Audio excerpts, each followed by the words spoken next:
In 3ds Max and Viz, you have the ability to exclude illumination and or shadow casting from specific objects. And this is something that isn't possible in the real world. You can't say, I want this spotlight to shine down on the interior, but I don't want to illuminate the floor with it. Now this is an interesting possibility that you should take advantage of in 3ds Max and Viz, because it gives you incredible control over how you're illuminating things. Here's a sample rendering that I took of the current light setup. And what I'd like to do is illuminate the sofa with a greater intensity, but not wash out the floor. So what I'm going to do is pull this spotlight down, and maybe I'll rotate it a little bit and make sure that it's aimed at the sofa. I'll do another test rendering. Just by changing the orientation and position of the light, we're going to get a different result. So now the spotlight is sort of illuminating the sofa area, but it's still not bright enough. I'll make it have a multiplier of 1.5, and we'll take another test rendering. So the sofa is starting to look better. I'm starting to pick out some of the texture on the leather there. So I'm pleased with the way that looks, but obviously it's too bright on the floor and on the wall back here. So the first thing I can do is attenuate the light, and I will just control the start and end positions of this light. So instead of seeing a sphere here, we're seeing a place where the sphere intersects the cone.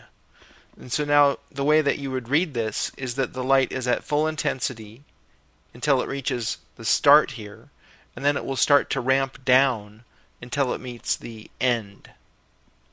Let's make another test rendering and see the result.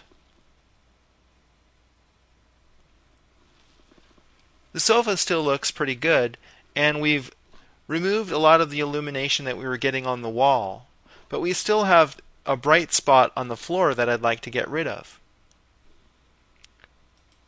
Now it would be hard to attenuate it so that we illuminated the sofa but not the floor, because they're so close together.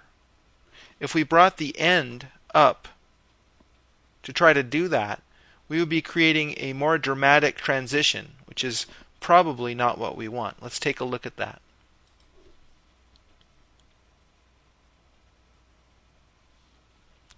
Arguably better, but we've lost a lot of the illumination on the sofa, so we're not really able to solve both problems simultaneously. I'm going to put that back out a little bit more. Now what I can do is exclude the illumination of this light from the floor.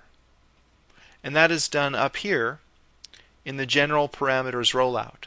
Click the Exclude button, and you'll get this dialog box where you can choose to include or exclude. They're opposite operations. You have a list of all of the objects in the scene over here. So I'm interested in excluding illumination from the floor. And I have to move that over here using the right arrow into this list. Now the floor won't get any light. Let's make another test rendering, and you'll see the result is that we have illumination on the sofa but not on the floor.